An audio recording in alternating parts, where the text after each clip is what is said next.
beautiful line I read not long ago said, "The best way to predict the future is to create it," which means to have a vision, and even though the vision is in the air or the sky, then build a foundation under your dreams. And when you see men and women who rise from poverty and obscurity to fame and renown, you invariably see someone who had a vision of what they could be and have and do that was far beyond what they were. Every one of us has had an experience. At one time when we were small, we had a vision of being grown up and having our own cars. And as we grew older, we had a vision of having our own homes and our own families. And as we grew older, we had a vision of traveling and going to Europe. We fulfill all our visions. The wonderful thing is this, is that we always tend to achieve our goals. The problem is that our goals are set so low that even when we do achieve them, they don't turn us on. They don't fill us with enthusiasm. So dream big dreams, if you like, and focus on results, not activities. This is the key. Be clear about the results that you're trying to accomplish. This is one of the keys of peak performance, by the way. All peak performers are result-oriented.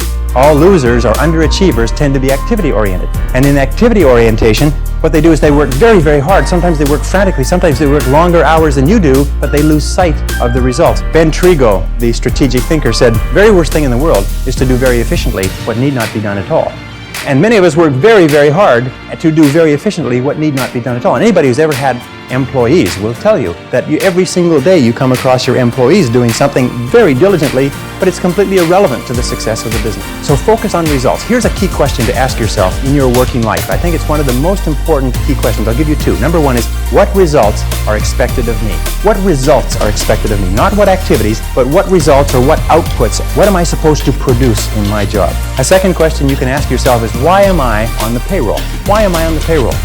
What results are expected? The results that are expected of us in selling are sales. And the only time that we are working is when we are doing something that contributes directly to that result. Isn't that true?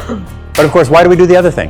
I've come to the conviction that the reason why we do the other things is because they are fun and easy rather than hard and necessary. I think the major reason why people fail in life, if I can pass this on, which wasn't part of this, but major reason why people fail in life is because of the expediency factor. That we always do, and we always take the fastest and easiest route to get the things that we want. But the fastest and easiest route in life is almost always the route to failure. It's short-term gain for long-term pain. We do what is fun and easy today instead of what is hard and necessary, and then we have to do what is hard and necessary at the end of our life when it's too late. And you'll find that the willingness and the ability to discipline yourself, to be clear about what it is you want, to be clear where you're going, to be clear about the results that you're expected to accomplish, and then to only work on those results. The ability to discipline yourself to do that is absolutely critical for success. It is not possible to conceive of a person being successful who is not capable of disciplining themselves to do what is hard and what is necessary rather than what is fun and easy. And especially when it comes to managing your time, when it comes to looking at what you should do on a day-to-day basis, focus on results, not activities. Now let me give you a method which has helped me. Write out your goals. All goals have to be in writing, by the way. If you don't have your goals in writing, then they're not really goals at all. They're merely wishes. And as they say, a wish is merely a goal without any energy behind it. Have your goals in writing. Write them out very specifically and clearly, and then do this. Every single morning, rewrite your major goals in the first person singular as though they already existed. Rewrite your major goals every single morning. Now, this should take you about 2 to 4 minutes, maybe 5. You can do it all in a paragraph. For instance, if your goal is to earn $50,000 a year, every single morning write, I earn $50,000 a year. If your goal is to be excellent in real estate, say, I am an excellent salesperson in my field. If your goal is to weigh a certain number of pounds, if your goal is to enjoy a certain kind of life, write down your major goals in the first person singular as though they already existed today every single morning. And then every single evening, take about 5-10 minutes, instead of watching television, just before you turn on the television, say, wait a second, I've got to review my progress. And sit down and review what you've done in the course of the day. And say, what have I done right today? What have I done right to move me toward my goals? And second question is, what would I do differently if I had today to do over again? Those 4 steps, by the way, writing and rewriting your goal each morning, reviewing them in the evening, and asking yourself those 2 questions. What did I do right? What did I do that moved me toward my goals today? And what would I do differently if I had the day to live over? If you'll ask yourself those 2 questions, in the next 30 days, you'll accomplish more than you accomplished in the last 6 months. This is the most incredible method I've ever seen. I learned it some years ago. Just rewrite your goals every morning. The only problem with goals is that we don't set enough of them and we don't set them highly enough. You can have anything you want. Imagine you could have anything that you want, anything that you can hold in your mind on a continuing basis, you can have. Anything that you are crystal clear about wanting and are willing to pay the price to get, you can have. So clarity is the key. Be clear about what you want. Be clear about what you have to do to get it. Be clear about your vision. Be clear, speak, walk, talk, and act with clarity. And that's the final point with regard to clarity. I have seen many men and women who have tripped themselves up by being beaters around the bushers, if you like. They are very careful about whatever they say, and by the time they say it, people have gone home for lunch. And one of the keys to success is to be very straight and to be very clear, be very precise. Interesting, one of the reasons why people do not speak to the point is for fear of offending others. Isn't that true? For fear of offending others. Interesting study they did last year. They asked a great number of executives, male and female. They said, if you had to tell a person something unfortunate with regard to their career that was going to affect their lives, and this is something that you've known for a long time, how would you go about breaking the news to them? And each of the person described the strategy they would take. They would set up the timing right. They would start off with a talking about subjects that they had in common. They would close the door and keep out the noise. Anyways, they went around and around, and they're all circuitous routes of how they would get to the point. And then they reversed the question. They said, how would you like to be informed of this same subject? And every single one of them said, I'd like to be informed in a straightforward way. I'd like somebody to tell me straight the news. You see, all of us want to be dealt with in a straightforward way because we know we can take whatever it is. But we think that everybody else is too fragile. So what we do is we pussyfoot and tippy-toe around and avoid giving them the news, and we finally do get the news to them. Sometimes causes more problems than is necessary. So be straightforward, be clear in your language, be clear in your actions. Let people know exactly where you stand, and let people know exactly what you said and what you mean. Very, very important. And this takes practice, by the way.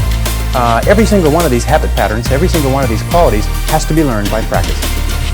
And I sat down and looked at this whole concept of excellence, and I saw something that I hadn't noticed. It's almost like something brought to the surface of your mind. I noticed that every single man or woman that I had studied who had achieved any kind of success in any field whatsoever had done it after they had made a commitment to becoming excellent in that field. And I began to look, and I began to compare, and I began to talk to people, and I speak to thousands of people virtually every month. I found that I never found a single person who was successful who was not excellent at what they did. Competence, the commitment to becoming excellent in your chosen field, is an indispensable prerequisite for success. That if you are not good at what you do, you haven't got a chance in our competitive society unless you win the lottery. That success is predictable. If you commit yourself to becoming excellent, it does a whole lot of other things within your mind, but if you commit yourself to becoming excellent, it changes everything about you. And only the top 5 or 10% are excellent. You've heard the rule, the 80-20 rule, the Pareto principle, that the top 20% of salespeople make 80% of the sales, that the bottom 80% of salespeople make 20% of the sales. Do you know what the difference is, the ratio is there? The ratio is the difference between 16 to 1.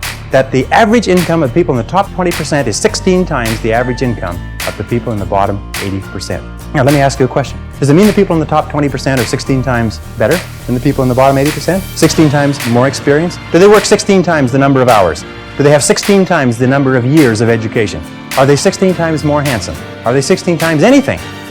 20% of these people are making 16 times the average of the rest. Prudential Insurance Company did a study some years ago, and they put thousands of agents that they have throughout the United States into their computers and compared their income, and it came out the 80-20 rule worked. 20% of the salespeople were doing 80% of the business.